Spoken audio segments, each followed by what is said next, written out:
ప్రియమైన సహోదరి సహోదరులారా, మీకు శుభవార్త. 2025 సంవత్సరంలో మొత్తం 365 అంశాలను మీతో పంచుకోబోతున్నాము. జనవరి 1వ తేదీ నుండి ప్రతిరోజు ఒక అంశము మరియు దానికి సంబంధించిన వాక్యమును పంచుకుంటాము. దయచేసి ఆ వాక్యములను వినండి, ధ్యానించండి మరియు ఆశీర్వదించబడండి. దయచేసి సబ్స్క్రైబ్ చేయండి మరియు మీ స్నేహితులతో పంచుకోండి. ధన్యవాదాలు.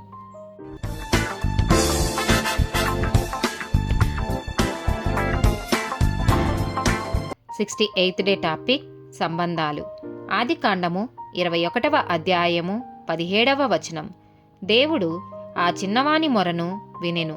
అప్పుడు దేవుని దూత ఆకాశము నుండి హాగరును పిలిచి, హాగరు, నీకేమి వచ్చినది? భయపడకుము. ఆ చిన్నవాడున్న చోట దేవుడు వాని స్వరము వినియున్నాడు. ఆదికాండము 26వ అధ్యాయము 23, 24 వచనాలు. అక్కడ నుండి అతడు బయర్షెబాకు వెళ్ళెను. ఆ రాత్రియే యెహోవా అతనికి ప్రత్యక్షమై, నేను నీ తండ్రి అయిన అబ్రహాము దేవుడను. నేను నీకు తోడైయున్నాను గనుక భయపడకుము. నా దాసుడైన అబ్రహామును బట్టి నిన్ను ఆశీర్వదించి నీ సంతానమును విస్తరింపజేసేదనని చెప్పెను. నిర్గమకాండము 3వ అధ్యాయము 7వ వచనం.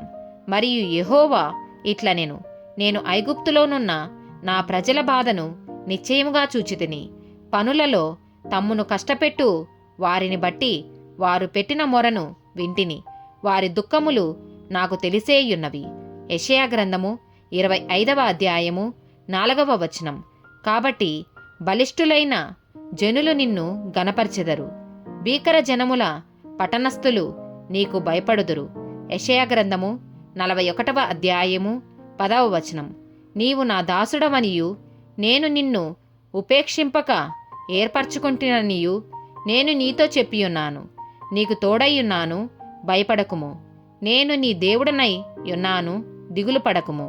నేను నిన్ను బలపరతును, నీకు సహాయము చేయువాడను నేనే. నీతియను నా దక్షిణ హస్తముతో నిన్ను ఆదుకొందును. యెషయా గ్రంథము 43వ అధ్యాయము 2వ వచనం. నీవు జలములలో బడి దాటునప్పుడు నేను నీకు తోడయ్యుందును. నదులలో బడి వెళ్ళునప్పుడు అవి నీ మీద పొర్లిపారవు. నీవు అగ్ని మధ్యను నడచునప్పుడు కాలిపోవు, జ్వాలలు నిన్ను కాల్చవు. మత్తయి సువార్త 11వ అధ్యాయము 28వ వచనం. ప్రయాసపడి భారము మోసుకొనుచున్న సమస్త జనులారా, నా యొద్దకు రండి, నేను మీకు విశ్రాంతి కలగజేతును. యోహాను సువార్త 14వ అధ్యాయము 18, 27 వచనాలు. మిమ్మును అనాథనులుగా విడువను, మీ యొద్దకు వత్తును. కొంతకాలమైన తరువాత లోకము నన్ను మరి ఎన్నడూనూ చూడదు.